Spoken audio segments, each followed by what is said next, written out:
ചെന്നൈ താമ്പരത്ത് പഠിക്കുന്ന വിദ്യാർത്ഥിയെ ട്രെയിനിൽ വെച്ച് കാണാതായി. 56 ദിവസം പിന്നിട്ടും യാതൊരു വിവരവുമില്ല. ചെന്നൈ വെസ്റ്റ് താമ്പരത്തിലെ ഇൻസ്റ്റിറ്റ്യൂട്ട് ഓഫ് ടെക്നോളജിയെ പഠിക്കുന്ന കോയമ്പത്തൂരുള്ള വിദ്യാർത്ഥിയാണ് കാണാതെ പോയിരിക്കുന്നത്. ആ വിദ്യാർത്ഥിയുടെ പേര് അമൽ എന്നാണ്. 20 വയസ്സേ ഉള്ളൂ. ഇൻസ്റ്റിറ്റ്യൂട്ട് ഓഫ് ടെക്നോളജിയിലെ 2ാം വർഷ വിദ്യാർത്ഥിയാണ്. മാർച്ച് 16-ാം തീയതി അവിടെ നിന്ന് വീട്ടിലേക്ക് പോന്നു. ട്രെയിനിൽ കയറി, സാധാരണ വരുന്ന ചെന്നൈ ആലപ്പുഴ ട്രെയിനിൽ തന്നെ കയറി. രാത്രിയിലെ 11:35 വരെ മാതാപിതാക്കളെ കുട്ടി വിളിച്ചിരുന്നു. അതിനുശേഷം പിന്നെ വിളിച്ചിട്ടില്ല. 4:15 കോയമ്പത്തൂർ ഇറങ്ങേണ്ട കുട്ടിയാണ്. 4:15 കോയമ്പത്തൂർ ഇറങ്ങിയിട്ടില്ല. കാരണം അവർ ചെന്നൈ പോലീസിൽ റിപ്പോർട്ട് ചെയ്ത് കേസ് രജിസ്റ്റർ ചെയ്തു. 56 ദിവസം കഴിഞ്ഞിരിക്കുന്നു. മകനെപ്പറ്റി 20 വയസ്സുള്ള ആ കുട്ടിയെപ്പറ്റി യാതൊരു വിവരവുമില്ല. പഠിക്കാൻ മിടുക്കനായ കുട്ടിയായിരുന്നു. പക്ഷേ എന്ത് സംഭവിച്ചു എന്ന് ഇതുവരെ പിടികിട്ടുന്നില്ല. അതിൽ 11:35 വരെ രാത്രി മാതാപിതാക്കളെ വിളിച്ചിരുന്നു. അമ്മ, ഞാൻ വരികയാണ് ട്രെയിനിൽ, കോയമ്പത്തൂർ ഇറങ്ങി അവിടുന്ന് അവർ പിക്കപ്പ് ചെയ്യണം. പക്ഷേ കോയമ്പത്തൂർ മോന് ഇറങ്ങിയില്ല. എന്ത് സംഭവിച്ചു എന്നറിയില്ല. CCTV ദൃശ്യമൊക്കെ അവർ നോക്കി, പോലീസ് നോക്കി. 56 ദിവസം കഴിഞ്ഞിരിക്കുന്നു. ഒരു ക്ലൂവുമില്ല, ഒരു വിവരവുമില്ല. ട്രെയിനിൽ സഞ്ചരിച്ച് റിസർവ് ചെയ്ത് വന്ന കുട്ടി എന്തു പറ്റി എന്നറിയില്ല. ഇറങ്ങേണ്ട കോയമ്പത്തൂർ ഇറങ്ങിയില്ല. പക്ഷേ പോലീസ് കേസെടുത്ത് അന്വേഷിച്ചെങ്കിലും ഇപ്പോൾ ഒരു പുതിയ വാർത്ത വരുന്നത് ആലപ്പുഴയിൽ നിന്നാണ്.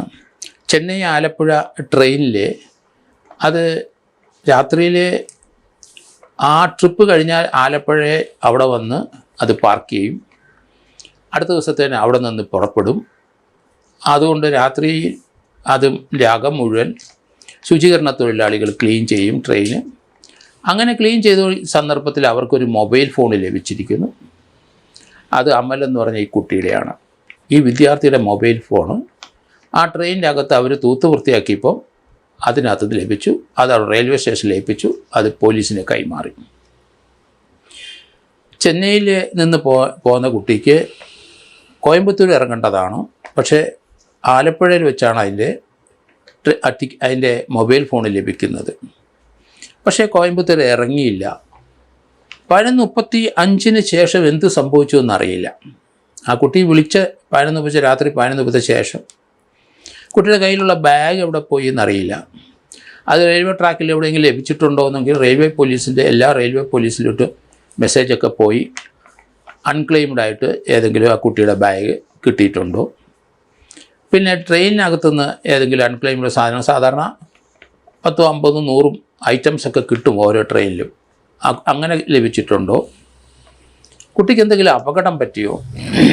കാരണം മറ്റു രീതിയിലുള്ള ഒരു ചാഞ്ചാട്ടമുള്ളൊരു കുട്ടിയല്ല ഇത് എന്നാണ് മനസ്സിലാക്കുന്നത്. പഠിക്കാൻ മിടുക്കനായ കുട്ടിയാണ്. 2nd ഇയർ സ്റ്റുഡൻ്റാണ്. ഇൻസ്റ്റിറ്റ്യൂട്ട് ഓഫ് ടെക്നോളജി പഠിക്കുന്ന കുട്ടിയാണ്. പക്ഷേ 56 ദിവസമായിട്ടും പോലീസിന് എങ്ങും ചെന്നെത്താൻ കഴിഞ്ഞില്ല. എന്തായാലും 11:35 ലൊക്കേഷൻ ട്രെയിനിൽ എവിടാണോ അതിനുശേഷം ആലപ്പുഴ വരെ നോക്കേണ്ടിയിരിക്കുന്നു. കുട്ടിയെ ആരെങ്കിലും ചതിച്ച് കുട്ടിയുടെ കയ്യിലുള്ള പണമോ അല്ലെങ്കിൽ കുട്ടിയുടെ കയ്യിലുള്ള മറ്റ് ആഭരണങ്ങളോ എന്തെങ്കിലും ഉണ്ടെങ്കിൽ സ്വർണത്തിലെയോ അല്ലെങ്കിൽ വാച്ചോ അങ്ങനെ ഏതെങ്കിലും രീതിയിൽ തട്ടിയെടുക്കുന്ന സമയത്ത് എന്തെങ്കിലും സംഭവിച്ചോ? ഇത് അൺക്ലെയിംഡ് ആയിട്ടുള്ള ഡെഡ് ബോഡി ഒന്നും ലഭിച്ചിട്ടില്ല എന്നാണ് മനസ്സിലാകുന്നത്. പിന്നെ എന്ത് സംഭവിച്ചു? ആരെങ്കിലും തട്ടിക്കൊണ്ട് പോയെങ്കിൽ എന്തിന്? അതൊക്കെ പ്രശ്നം.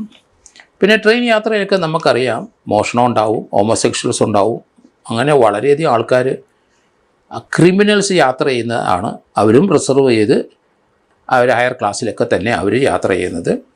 ഈ കുട്ടിക്ക് എന്ത് സംഭവിച്ചെന്ന് ഒരു ക്ലൂവും ഇതുവരെ ലഭിച്ചില്ല എന്നാണ് മനസ്സിലാക്കുന്നത്. ഏതായാലും അതിൻ്റെ മൊബൈൽ ഫോൺ കിട്ടിയിട്ടുണ്ട്. ഏറ്റവും അവസാനം വിളിച്ചത് ചിലപ്പം വീട്ടുകാർ തന്നെ ആയിരിക്കാം. മറ്റാരെങ്കിലും വിളിച്ചിട്ടുണ്ടോ? മറ്റേതെങ്കിലും രീതിയിലുള്ള ബന്ധം ഈ കുട്ടിക്കുണ്ടോ? ഇങ്ങനെയുള്ള കാര്യങ്ങളൊക്കെ പോലീസ് അന്വേഷിക്കുന്നുണ്ടാവും. പക്ഷേ ഇന്ന് വരെ എങ്ങും ചെന്നെത്തിയില്ല. 56, 57 ദിവസമായി. അതുകൊണ്ട് മാതാപിതാക്കൾ തന്നെ ഇപ്പം അവരും അന്വേഷണത്തിൻ്റെ ഭാഗമായി ഓരോ റെയിൽവേ സ്റ്റേഷനിൽ കണ്ട് അവിടുത്തെ CCTV ദൃശ്യങ്ങളൊക്കെ നോക്കി പോയി അവർ ഇപ്പോൾ ആലപ്പുഴയിലും വന്നിരിക്കുന്നു. ആലപ്പുഴയിൽ വന്ന് ആ മൊബൈൽ ഫോണ് കിട്ടിയ സ്ഥലത്ത് വന്ന് എല്ലാവരെയും കണ്ടിരിക്കുന്നു. ആ രീതിയിലുള്ള അന്വേഷണം അവരോട് ചേർന്ന് നടക്കുകയാണ്. കുട്ടിയെ കിട്ടാത്തതിൻ്റെ ദുഃഖഭാരത്തിൽ തന്നെ അവർ ഓരോ റെയിൽവേ സ്റ്റേഷനിലും ചെന്ന് ഓരോരോ വിവരങ്ങൾ അന്വേഷിച്ച് കൊണ്ടിരിക്കുന്നതാണ്. കാരണം പോലീസിൻ്റെ അന്വേഷണത്തിൽ ഇതുവരെ എഫക്റ്റീവായ ഒരു റിസൾട്ടും വരാത്തതുകൊണ്ട് മാതാപിതാക്കൾ മകനെ അന്വേഷിച്ച് ഓരോ റെയിൽവേ സ്റ്റേഷനിലും കയറി ഇറങ്ങി നടക്കുകയാണ്.